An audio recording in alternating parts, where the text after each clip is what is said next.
of Peep Game TV and Keeping a Real Team collaboration, where we like to break down the conversations that some people shy away from, but there are conversations nevertheless that need to be had. So today it's going to be about choices, loyalty, and success, among other things. So what's going on, my brother? Hey, nothing much, man. Same old, same old. Just another day.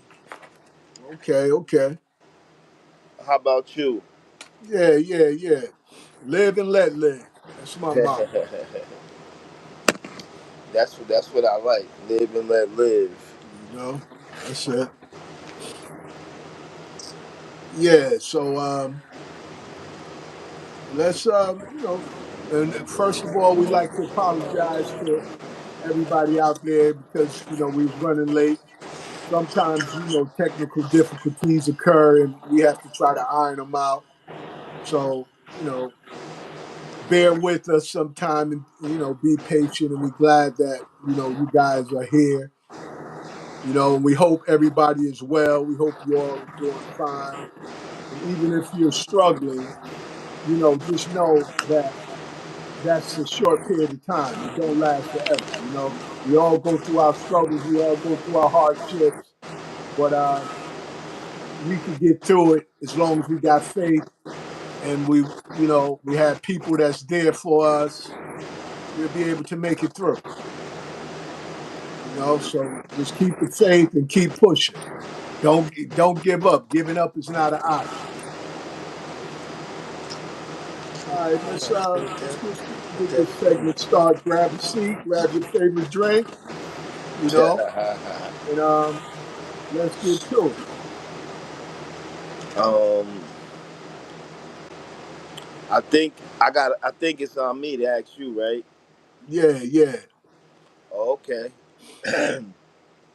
I'll be forgetting sometime. All right, let's get started. You just celebrated your 26th anniversary of marriage. So, what advice would you give to a unmarried couple? Me celebrating 26 years of being married. First advice I would give to any unmarried person is to make sure that you are ready for marriage. Make sure you have a mindset that you're willing to do what it takes to make the marriage work. You know, what's going on, Chuck? You know, be, for me, when I got married, I saw marriage as a business, and you get to define marriage the way that you want to define it between the individuals who are married. Do not allow other people to try to define your marriage because some people will define it if you allow them to. Your thing is, you chose the person. You and the person get to choose how you want your marriage to be. You get to choose what you will and won't do. Marriage is a journey. It's not a short walk. Some can even say it's a marathon. It's a long-term thing. And just know for yourself that you're willing to do whatever it takes to make the marriage work. You don't, the last option for marriage is walking away. This is the reason why, people date first. Because during the dating, you have the chance to get to know if this person is somebody you want to spend the rest of your life with or a large majority of your life with. And once you decide that you want to get married, you for me, I was willing to, you have to be willing to let go some of the things that you may feel like you would have never let go. You know, some things, what you will find by letting go things that you thought you would never let go is that it opens you up to being a person that you never thought you was capable of being. So this with both individuals. My other thing I would say to the fellas, listen to your wives. Sometimes they may come across super harsh and super nasty, but just know that when they are doing this, because men and women have different emotional makeups, we don't always see or get why they react the way that they react. So my thing is listen, be patient with each other, give each other grace, and do your best to make the marriage whatever you two have decided you want it to be. That's my advice to anybody who's listening and would like to get married.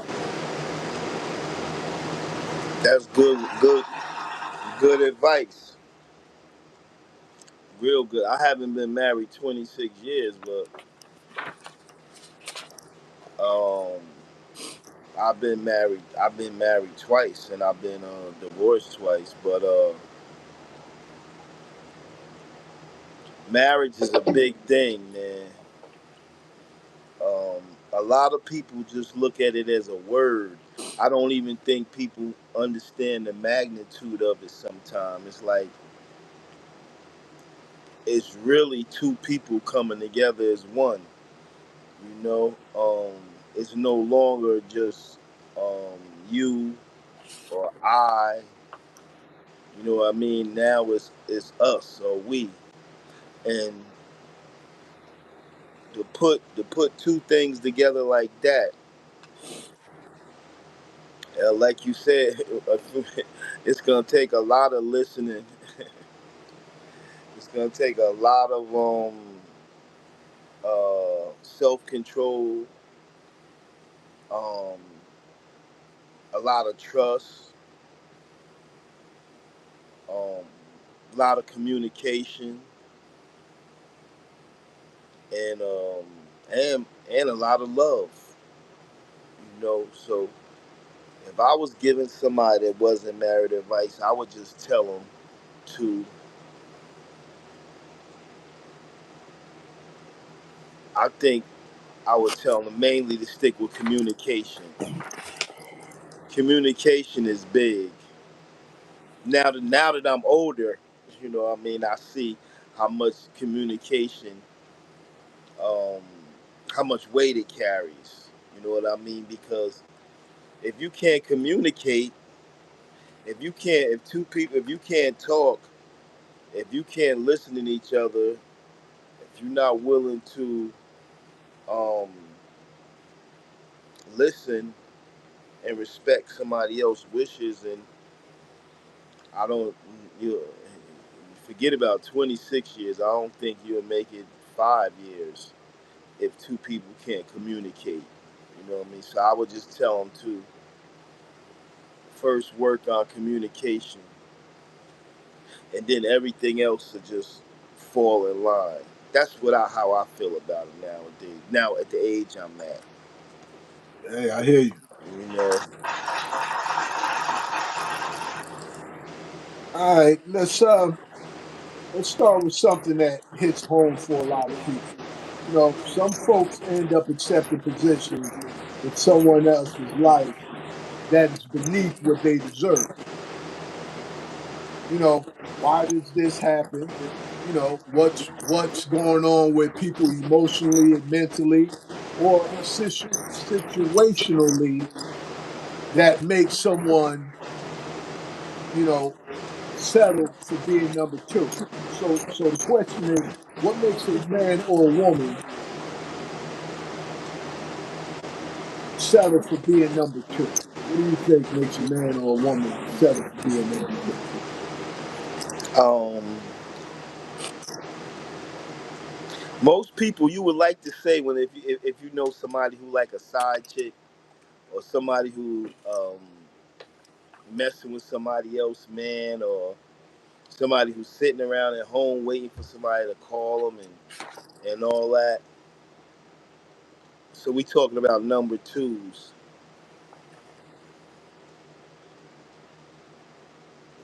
First of all, I think that it's when when somebody is a number two, it's somebody maybe I think never had any goals. Um, I'm not talking about occupation, jobs. I'm talking about their own personal goals, like things they wanted to do, um, people they wanted to be. I used to always say when I was young that anything I see somebody else do, I could do. You know what I mean? Like somebody do a written test, and you know what I mean? And like, oh man, that test is hard. I'll be like, man, if somebody else could do it, I could do it.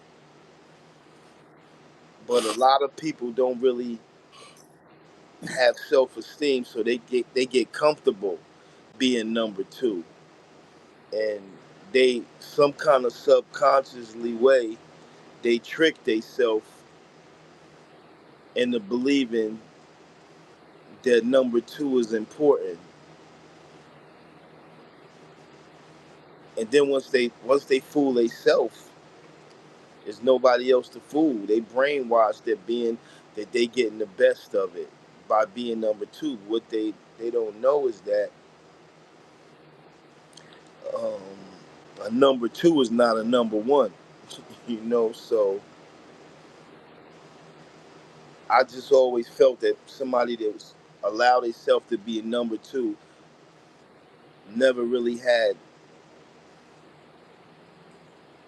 goals or ambitions of their own. Because I just figure if you did, why would you be number two? Even for any reason. If somebody was giving you money to be number two, or somebody was paying your bills to be number two, it's you still number two, and you still settling. So I'm gonna be his number two because he giving me money. I'm gonna be his number two because he paying my bill. You know what I mean? Yeah, So yeah. whether you consciously a number two or subconsciously a number two, or brainwashing yourself that number two is okay, whatever, I just think it's something deep down in people. Because if take for example, if you ask the average person that, they'll say no. Like I wouldn't be nobody number two. You wouldn't be nobody number two, right? Right. I wouldn't, Not and we knowingly. Not knowingly. not knowingly, and you could ask 10, 20 people, and nobody will say that they rather be in. Well, you might get one out of every 50 maybe to say they rather be number two, but more than likely 98% or 99% of people want to be number one. So if that's the case, why is there so many side chicks? You know, why is there so many mistresses, and why is there so many of them? If you could ask 10, 20, 30, 40 people, do that, would they want to be number two, and they tell you no, then why is there so many? I, I just believe it's something. I just believe it's something in the person that if you ain't never been a number two, or you don't know how to be a number two, then you probably won't understand. Just like what make a champion, it's something inside champions that other people don't have inside of them. So like the stuff that make a champion: get up and run 5 miles every day, go without sex for 3 or 6 months before a fight, don't eat ice cream, um, go to sleep every night for 6 months. It's something inside them. Because like just like another person might want to be a champion, but they can't do that. Anyway, that's what I'm just saying. It's something I feel like it's something inside the person of Okay. something faulty. that make you want to settle for being number two? What you think? Okay, I'm gonna look at it from different versions. Like some people, it may be the fear of being alone. For Yeah. other people, like you said, it may be low self esteem or trauma. Uh, you know, in other situations, it may be that a person believes that the situation's going to change. Um, in other people, it may be they confusing attention, for commitment. Mm-hmm. So it could be multiple different things, and then for other people it could be a lack of boundaries or standards that they set for themselves. So there's multiple different mindsets, or some would say reasons why a person may go that route. So those are just some, Mindset. See, yeah, yeah. that mindsets that I would say that would make a person be comfortable with saying, "Look, I could be number two because of those reasons." You And, know what I and mean? that's what I was saying. I Right. just said it different. Like the mindset is something. It's something inside a person. Yeah, yeah, You know what yeah. I So mean? yeah, so I just try to elaborate a little more Yeah. No. because No. No. I said yeah. I said yeah. You right. You right yeah, too. It's a mindset. yeah. You know. A mindset is something in an individual that, like you said, um,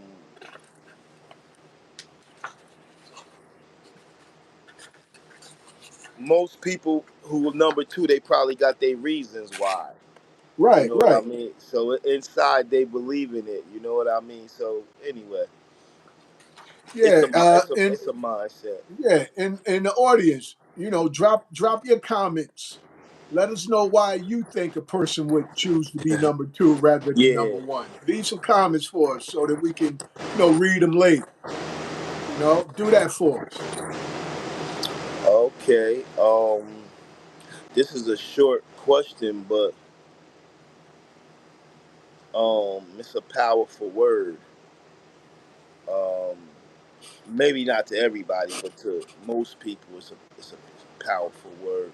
Um, what does integrity mean to you? Integrity means you willing to do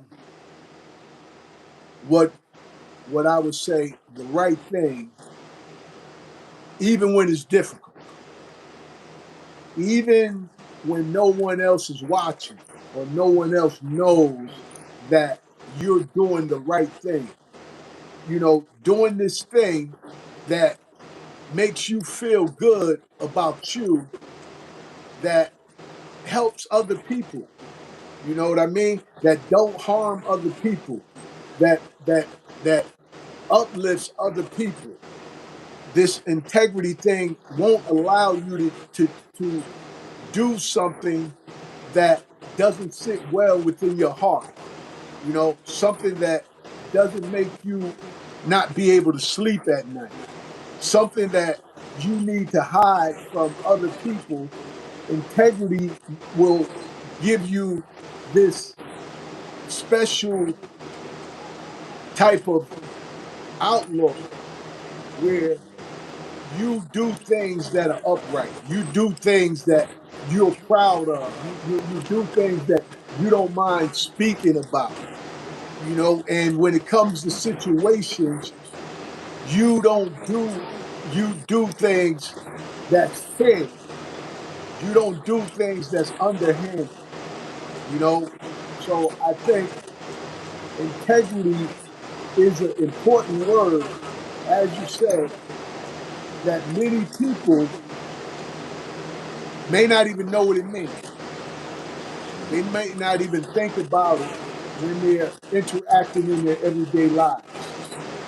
However, integrity is something that we definitely as a human race, a human species, it would be more healthier and helpful to humanity if we all strive to connect to our integrity.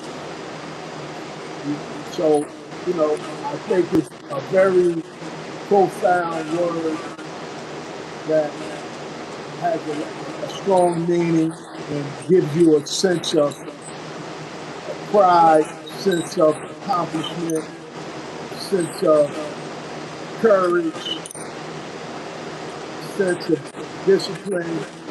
All of these things come with, for me, in my opinion, comes with integrity.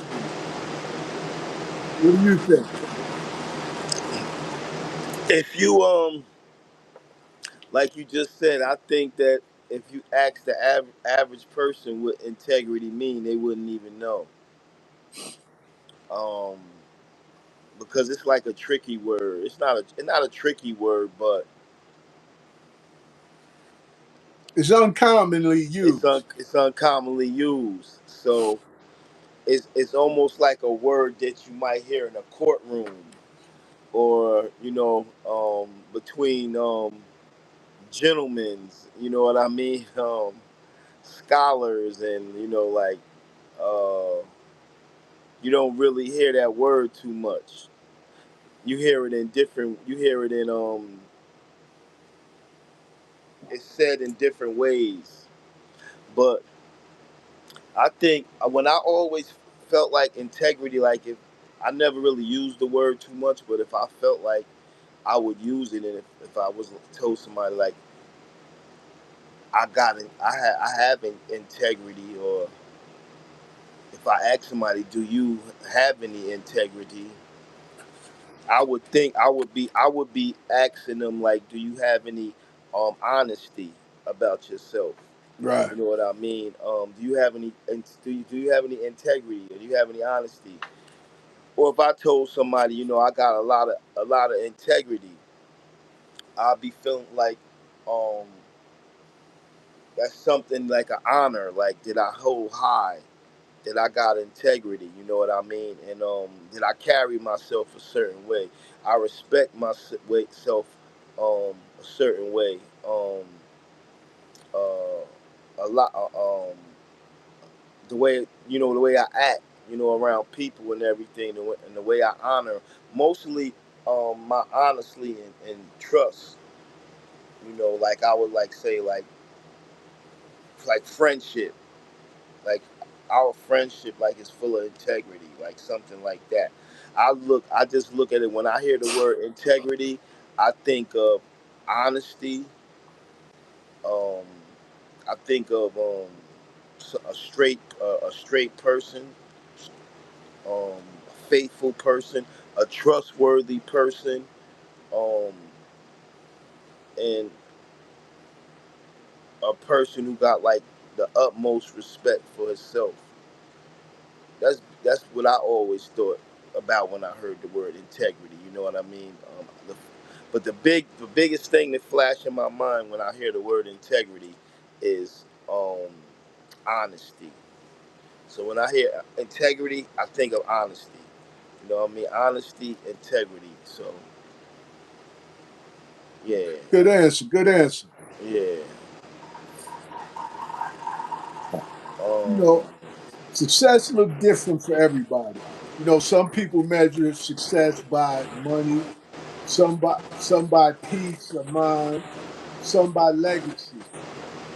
So when everything is said and done, what is the moment, the milestone, or the feeling that tells you you made it? When it all said and done, what do you need to take place to let you know that you made it? that's a hard one right there. I thought about that. Because you do so much in your life. You know what I mean, and then you go from a kid, adolescent, to adult, a young adult, then adult, and you try to figure out what's the milestone, like you just said, or what's the what do you need? What do you need to say you made it? Um, you don't want to say money. You want to say, and we all say, our health. You know what I mean? But we really know what we mean. Of course, we want health, and of course, we want money. But what do you really want in life? Where if you get it, you could say, I finally made it." And you know what? I think that it would be for me just to be able to make money while I sleep, um, live comfortably, and do something that I love for a living. So those are the three things for me. If I could make money while I'm sleeping, uh, make money doing something I love like writing. If I could make money writing, and um, if I could live comfortable, you know what I mean. I think those would be the three things that I would be able to say. And then I would be able to say, yeah, I made it in my eyes. You know what I mean. And of course, we know health and strength is up there, but we talking about something else right now. But yeah, make money when I'm sleeping. Uh, do something that I love for a living and make money off it, and live and be able to live comfortable. What about you?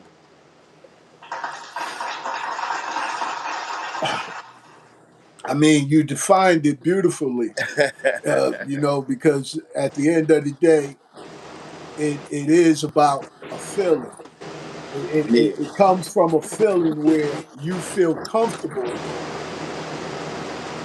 where you at in this stage of whatever particular stage of your life, that you don't have to, like for me, it'd be knowing that I'm debt free. You That what? that first of all, debt free. Oh, debt free. Yeah. Debt free, don't owe anybody any money. No mortgage, no Oh school yeah, loan, none of yeah. that. That that's first and foremost. You know what I mean? Being debt free, and as you said, being able to do something that I enjoy doing and get paid for it for a handsome price. A That's a handsome big one. price. That's a You know what I'm big one. saying? A handsome price. Being able to get paid a handsome price doing something that I would do for free. Yep. One more. And being in a position where whatever I imagine that I would like to do, I would have the financial means to make that happen. Yeah, that's a good one. You know? So so Yeah. so for me, being in that position, and I think anybody's watching, what would what would it takes to let you know that you made it? Put that in the Yeah, that's a comments. question for everybody. Put that in the comments. What would it take for you to know that you made it, or you reached the pinnacle that you've been striving to reach? So Imagine that being able to wake up and that's why I understand what you said. Being able to wake up, you might wake up and want to say, "Let's go to Las Vegas for the night." You know what I mean? right, just being in a position financially that anything you imagine that you can do that can be done with finances, you're able to do it. For example, you just say, look, I want to build a compound for my family. You go buy the land, you go get the people to build the compound for your family. For me, that is when I know I could say I made it. I made it because I'm able to do these things, and and when I make it, it's not like I want to say I made it for me. I want to be able to share it with other people. What good is making it and then you have no one to share it with, or you're not in a position where you can help other people get closer to them being able to make it. You know, so you put people in a position where you're able to help them grow. So yeah, that those are key components for me to be able to, you know, do something I love and get a handsome price. Of course, that's top for me, as well as being able to have no debt. I mean, how many of you out there would love to be debt free, where you don't Yeah, I owe a say you made mortgage, it. huh?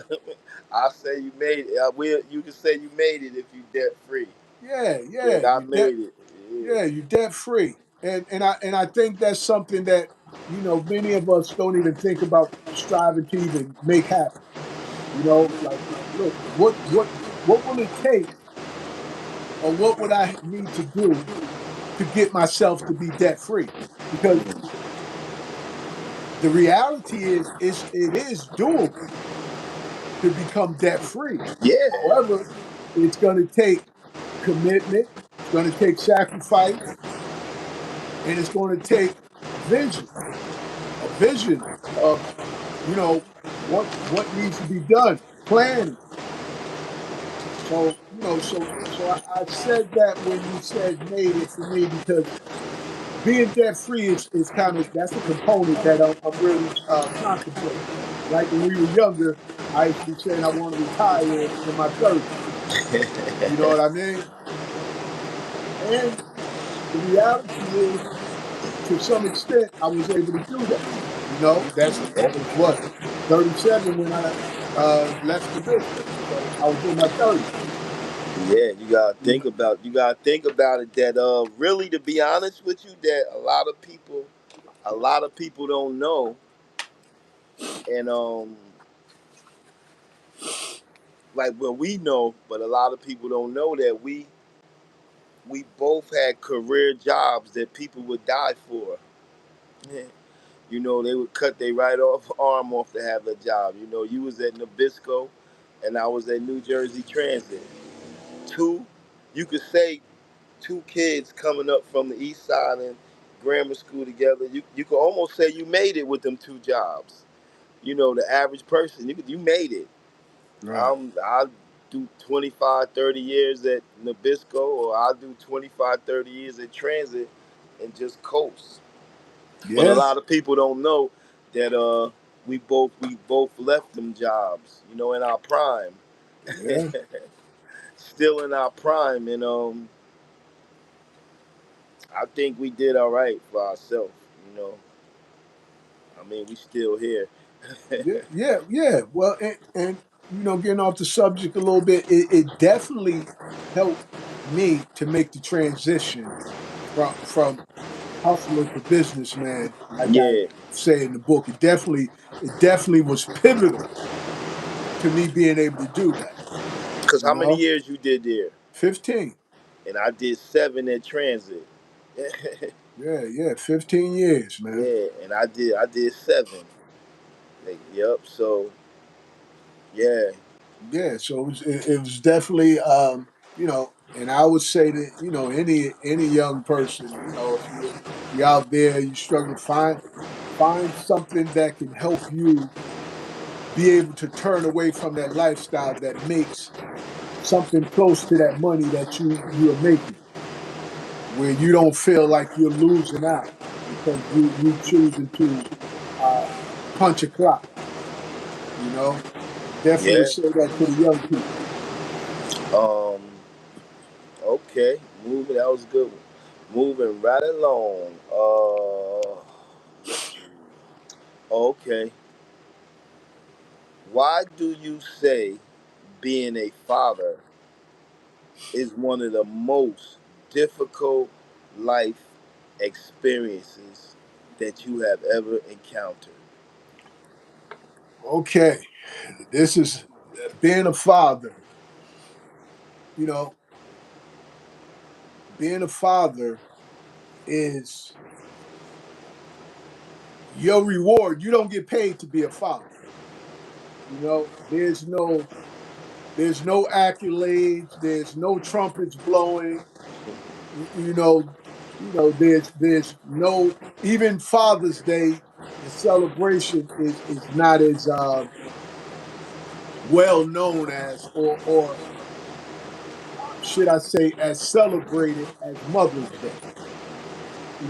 Being a father means that there's a lot of times you you're going to put yourself aside, what you want, how you feel, even what you would like to say at times. You'll find yourself putting that stuff aside for the good of your children. And a lot of times when you make these sacrifices and you make these choices for your children, for their well-being, because you want to see them excel way higher than you ever did and higher than you can even imagine, sometimes your children don't even see the significance. You know, sometimes they make you feel as though what you have done didn't mean anything to them. The sacrifices you made, the the choices, you know, the time where you put yourself last, all of those things don't mean anything to your children in certain situations, especially in situations where they feel that they need you at that particular time. When they need you at a particular time, what you did in the past, that's done. That's done and over with. That don't mean anything today. It's what I need today with the children, being a father, that is important to the children. And that means sometimes your feelings are overlooked. Your feelings are sometimes, stepped on, pushed to the side, trash. So it's a job that also it brings you joy though. It's not all bad because when you see your children excelling after long talks or after excruciating difficulties and conversations and seeing them with their ups and downs. And then when they finally get it, when they finally get what you've been striving to impart into them, and they start to take off and they start to soar into the individual that you always knew that they were capable of, all that hard work, all the disappointment, all the anguish, all the sadness, all the discontentment, all of that kind of melts away, so to speak, you know? So, but the reason I said it was one of the most difficult things is because, as many people have said, being a parent don't come with a manual. So being a father doesn't come with a manual. And there's not a one size fit all when it comes to raising your children. It's not like, okay, I got my son and this is how I raise my son and I can do the same thing and raise my daughter. And even if you have two daughters or three daughters, the way that you raise them and how you interact with them is going to be different because they have different personalities, which force you. to almost be like a chameleon, where it's necessary for you to adjust yourself to be able to interact with them in a healthy manner, to be able to interact with them in a manner that will uplift them, motivate them, and help them to aspire to be the person that they're capable of being.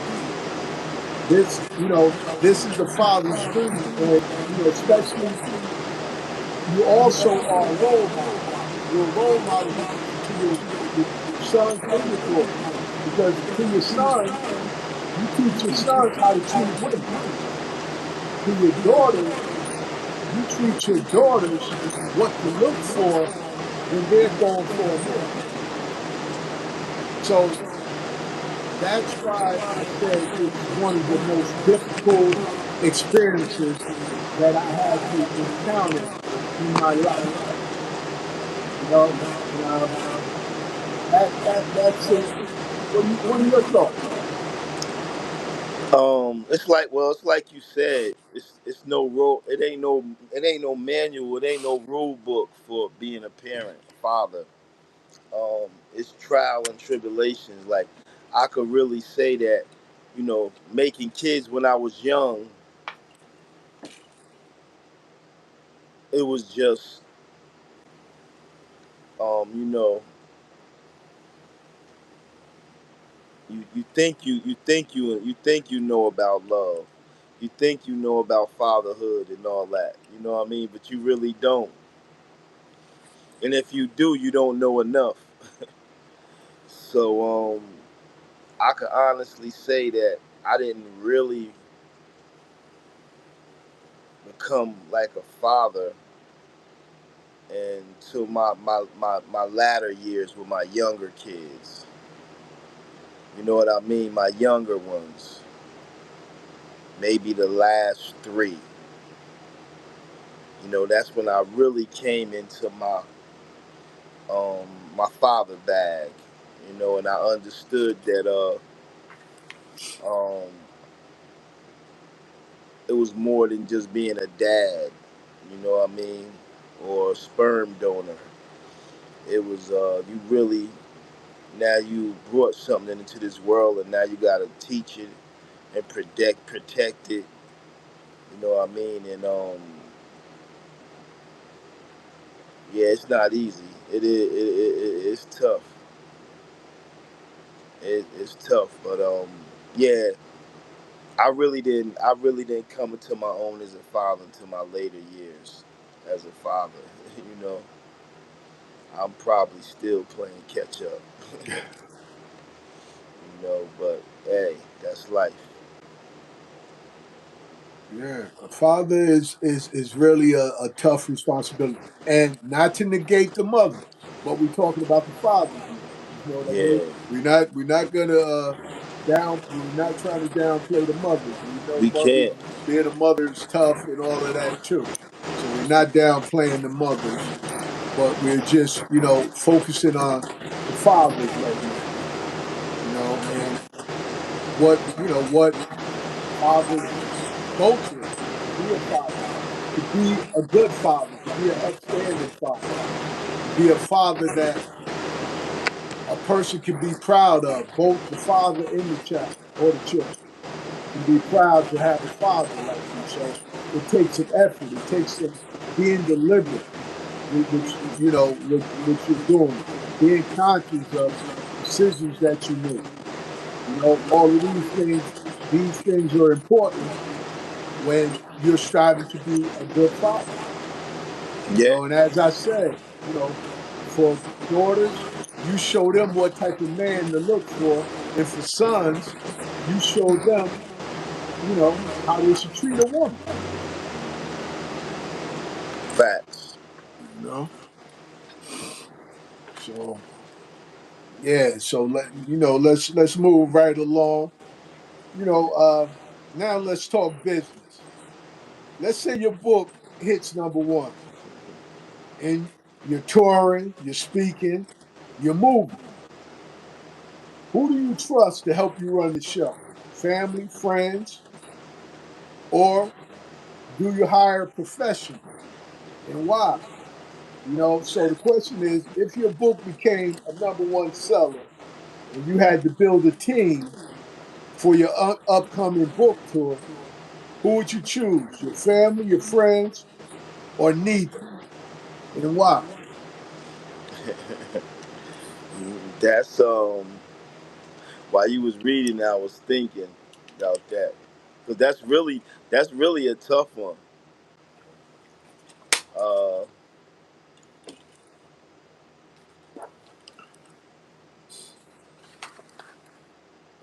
if I if my book became a number one seller and they booked me for an upcoming tour, maybe let's say 20 cities,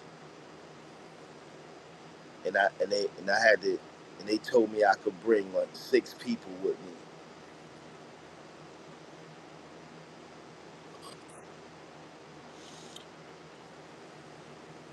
I know what I think I would do. What's I think I would do half and half. three, three, three family, three friends? Yeah, I think I would do. I no, no, not like that. I think I would. I think maybe 2 family, 2 friends, and 2 people Two, I didn't. two two people who professionals, didn't have two, nothing to gain from two, it. two professionals, maybe. 2 professionals who just was there for business. Yeah, Right, 2 family members, 2 friends, and then 2 people that was just there for business that I didn't that I hired to come. right. The reason being, I wouldn't just hire all 6 friends. I'm not saying I couldn't do it, but it's just something about it that, and maybe that's a bad thing. Maybe that's things we gotta overlook. But it's just something about that. And then you want to think of 6 family members. It's definitely something wrong about that. you I go with 2 family members, 2 friends, and then 2 people I just hired to work. What about you? You got 6 people. Six. Yeah, They yeah, told you to yeah. bring I six mean, people with you. yeah, you defined it probably the best way you could. You know what I'm saying? I mean, maybe like You got 6 spots you can go you bring. got 6 spots, so it's kind of tough. It's kind of tough, depending on the budget. It'll be dependent on my budget. Because if you give them the book tour, I'm sure they give you a budget. They will give you a budget. This is your budget. This is how much you have to hire a team. How are you going to spend it? But why would the budget matter? Why would the budget matter? For me, the budget would matter because at the end of the day, like if I'm gonna, if I'm because if I want to keep it going, the momentum going, Yeah. I may spend more. I would spend more money on some professionals that's going to help me get Oh, more shows. You know what I mean? More talking engagements. Even give me ideas for an upcoming book. yeah, Even try to turn my book into a movie. yeah. So for me, it'll be about trying to seize the moment and be able to turn the moment into something that maybe a short spurt become a long journey because of how I maneuver and the people that I So, bring in at the time. so you're only gonna take 2 people and take the budget from the other I, I, four, I may and I may do that. I may take you know uh, 3 people and take the other and three three people and three budget. and three and three and 3 people, but the other three will go towards people that I know can bring me to another level. Hey, that's You know, smart. Yeah, so that's yeah, smart. so I would do it that way. I would take 3 people. You know what I mean? And it depends on the individuals and where they at, whether it be two family members and one friend, or vice versa. Yeah, that's But a good way to put it. yeah, yeah. So that's how I would formulate it for the purpose of longevity, because like the iron is hot, you got to strike. So if when you get your book to a number one seller, you want to say, okay, I didn't accomplish this goal. Now I just don't want it to be a one hit wonder. Right. I want another number one seller. So with my budget, I want to put the people that can make this happen. To see my Yeah. blind spots, to see things that I may not even have thought of on my own. And Yeah. so that's where professionals come in. Friends and family come in for me to keep you grounded, to keep you from getting too big headed. Yeah. So they'll bring you down to earth, because all these, people screaming over you, people, oh, sign my book, all this. So you want those three people that's going to be there to be like, yo, all right, man, don't start getting crazy. You know what the goal is. To keep you sensible. Keep you grounded. Right. Yeah. So that for me would be how I would operate on a situation like that, because it would make sense to me to, utilize that opportunity to make it as big as it could be and make it last as long as it's capable of lasting. Yeah. You dig? So that would be it. That's how I would see that. Nah, that's You a know? good way to that's a good way to think about it because like talk it into existence. Shit. Yeah, yeah, yeah. Because I mean, for both of us, it's still a possibility of that happening. A number Every one day. seller. A number one, and then we a number one seller in the country or a number one seller in the world. I'll take number one. I'll take it In the country. I'll take it in Europe somewhere, and then I'll blow. Let me blow up in Canada, Europe. Well, You know what I'm saying? Like so a lot of people, music they they blow up in other countries first, and sometimes they don't never even like Rick James was big in Europe before he even popped over here. right, right. Jimi Hendrix too. You know what I mean? Like so, I'll take number one in Europe and do Hey, it. well, I mean that's an option. Yeah, Because we just said number one. number one. A number one book. We didn't say where. It didn't have to be here in the states. It could be somewhere else. Nah, it But it's don't have just to be. But you can imagine if it became a number one seller in the state all around the world, you'd be in demand. Around the world. Can Or you imagine you that? might need more than six people to help Oh, you, you man. Really. definitely after that. After that, you would. I mean, just in the country, you could do six. If it Yeah. became around the world, you would definitely need more than six. Oh You yeah, would you're more gonna than need a likely need whole team. you would need 60 at least. Yeah, yeah, 60 people at least. yeah. You're gonna need people, mad people working. Uh, promotion Promoting, team, right. promotion team. Um, Setting right. up venues. Yeah, writers. Because you always could use writers. Um, security. Yeah. Pub, Accountants, accountants. accountants, publicists, lawyers. Yeah. So yeah. So it morphs into something really big once the financial success kick in. The financial success, because then it's okay. Now that I got this success financially, how am I going to hold on to it, and how am I going to enhance it to Right. a higher level? So that's something we all, plenty of people think about. May not be with books, but it's with something where they see themselves at a pinnacle with something that they enjoy doing. You Yeah. know, leaving comments for us.